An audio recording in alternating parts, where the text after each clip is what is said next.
Dear students, welcome to the next lecture of Physical Chemistry. In this lecture, we shall discuss about emulsions.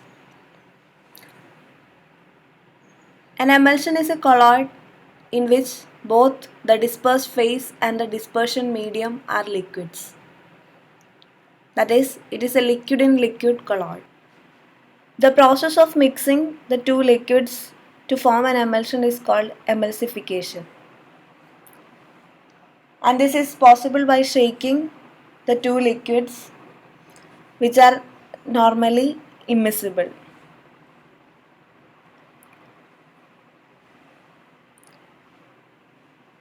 Depending on the type of dispersed phase and dispersion medium, the general classification of emulsion is oil in water type emulsion and water in oil type emulsions.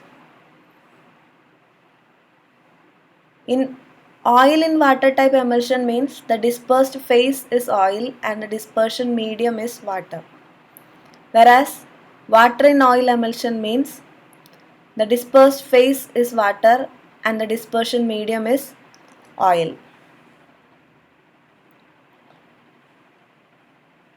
This is a simple representation to show oil in water emulsion and water in oil emulsion. If the yellow color represents oil and the blue color represents water, oil in water means water will be present in bulk and the molecules of oil will be scattered. And the reverse is seen in water in oil type emulsion. We can distinguish between water in oil type and oil in water type emulsions using some tests. Those are dye test, dilution test, electrical conductivity test, fluorescence test, and cobalt chloride test. First one is dye test. If we mix the emulsion with a water soluble dye and observe it under the microscope, we can identify whether it is oil in water type or water in oil type. As water soluble dye will give its color to the aqueous phase, an oil in water type emulsion will be deep colored when observed under the microscope. That is, the aqueous phase will get the color of the dye. Whereas for the water in oil type, the coloration due to the dye will be seen in small spots.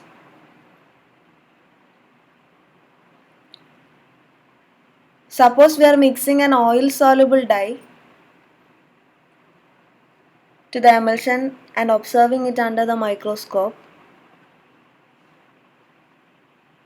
A water in oil type emulsion will show the deep color of the dye, because here oil is the dispersion medium and the medium acquires the color of the dye. The second test is the dilution test, in which the emulsion is mixed with some quantity of water. That is, it is diluted with water. If dilution readily occurs, it is oil in water type emulsion, and if we observe the added water in a separate layer, it is water in oil type emulsion.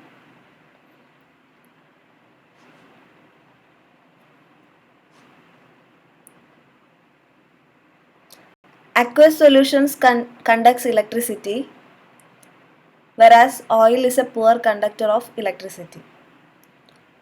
So by checking the electrical conductivity of the emulsion, we can identify whether it is water in oil type or oil in water type.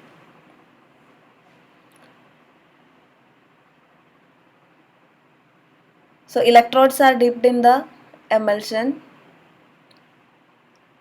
and electricity is conducted.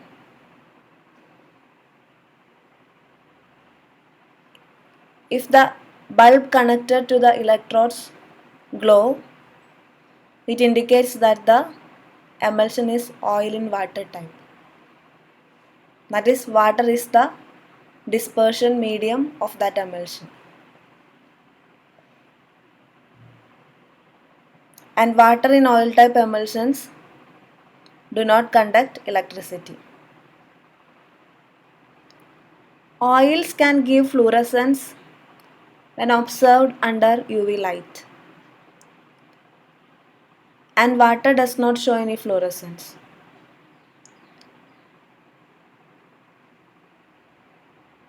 When we observe the emulsion under UV light,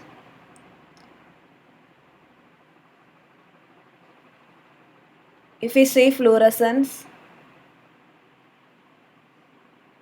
it is water in oil type emulsion.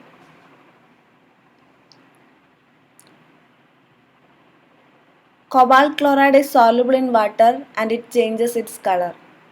Anhydrous cobalt chloride is blue, whereas cobalt chloride aqueous solution is pink in color.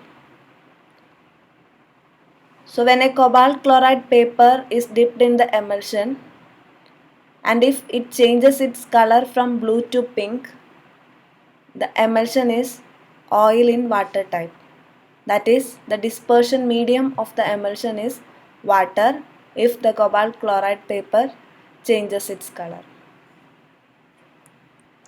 The process of making an emulsion is called emulsification. Most of the emulsions are unstable, that is, the components won't mix together to form the emulsion, and such emulsions will show the properties very similar to that of lyophobic salts.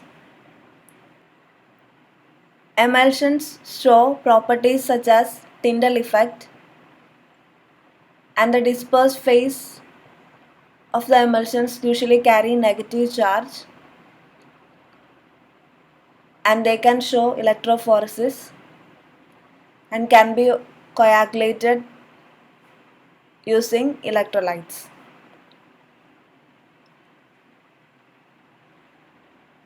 Usually emulsions appear cloudy or white because light is scattered off the interface between the components. And if all the wavelengths are scattered equally, the emulsion will appear as white. In the case of dilute emulsions, those can show slight blue color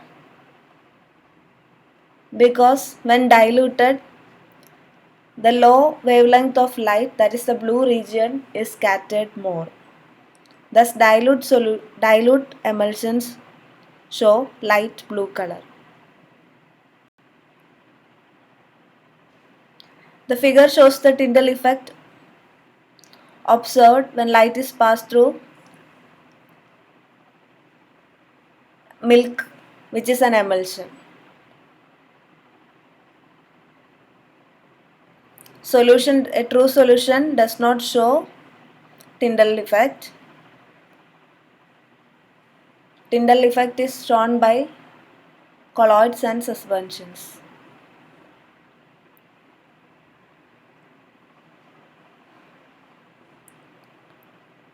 The breaking up of an emulsion is called demulsification. It can be done by two methods, physically and chemically.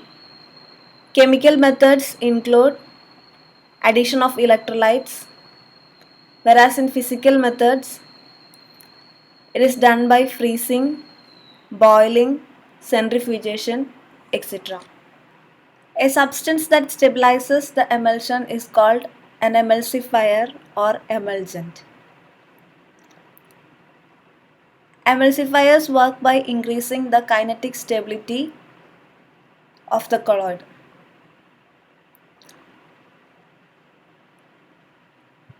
Surfactants such as soaps and detergents are examples for emulsifiers. Other examples include lecithin, sodium phosphate, certain proteins, gums,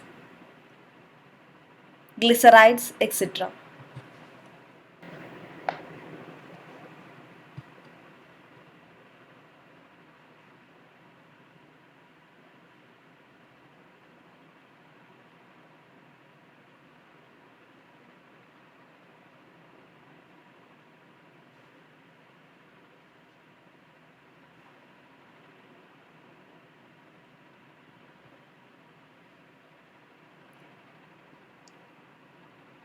Emulsification can work in different ways. It can occur when the interfacial surface tension between the two liquids forming the emulsion is decreased. And the action of soap and detergent is a good example of this type. In some cases, the emulsifier can form a film over one phase of the liquids, any of the liquids forming the emulsion, to form small globules which repel each other and keeps them dispersed in the other liquid medium. And some emulsifiers increases the viscosity of the medium, making the dispersion of the globules more easier. Now let us discuss about surfactants. Surfactants are compounds that lower the interfacial tension between two different phases. Can be between two liquids, between a gas and a liquid, or between a solid and a liquid. And soaps and detergents are good examples of surfactants. And we know that soaps contain a hydrophilic end and a hydrophobic end. The hydrophilic part likes water and the hydrophobic part is water repelling.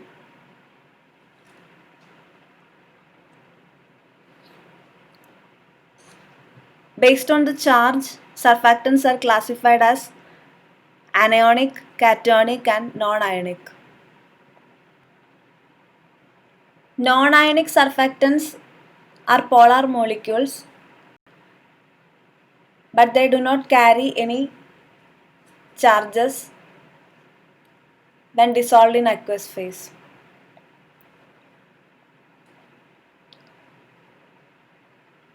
The surfactants which ionize in water to yield surface active anions are called anionic surfactants.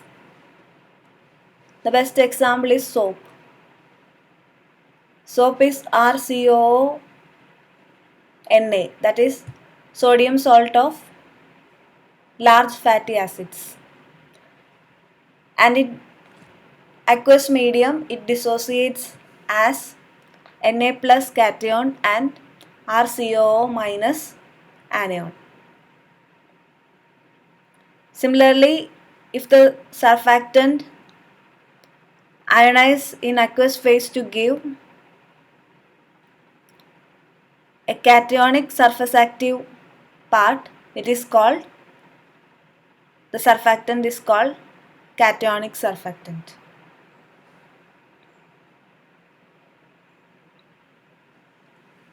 Examples include quaternary ammonium salts.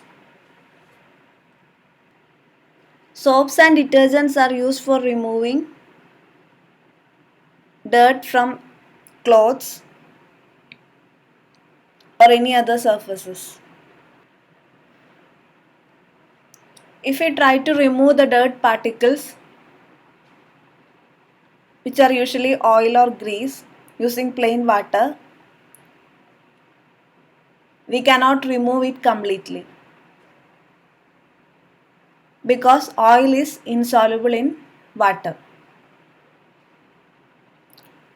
But if we dip a dirty cloth in soap water,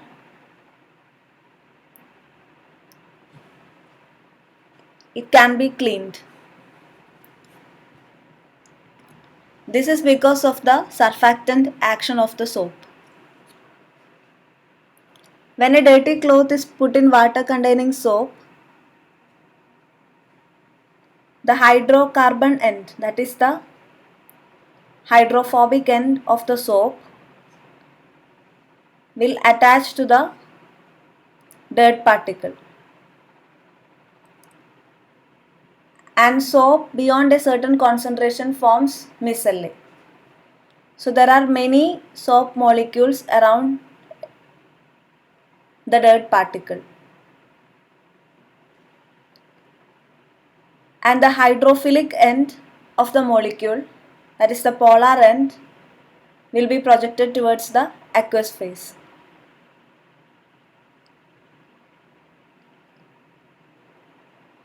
And when we rub the cloth in soap water, the dirt particles are washed off into the aqueous phase. And thus, oil in water emulsion is formed by the emulsifying action of soap. The oil particles present on the surface of the cloth will get dispersed in water, and finally we get the clean cloth. This is the cleansing action of soap.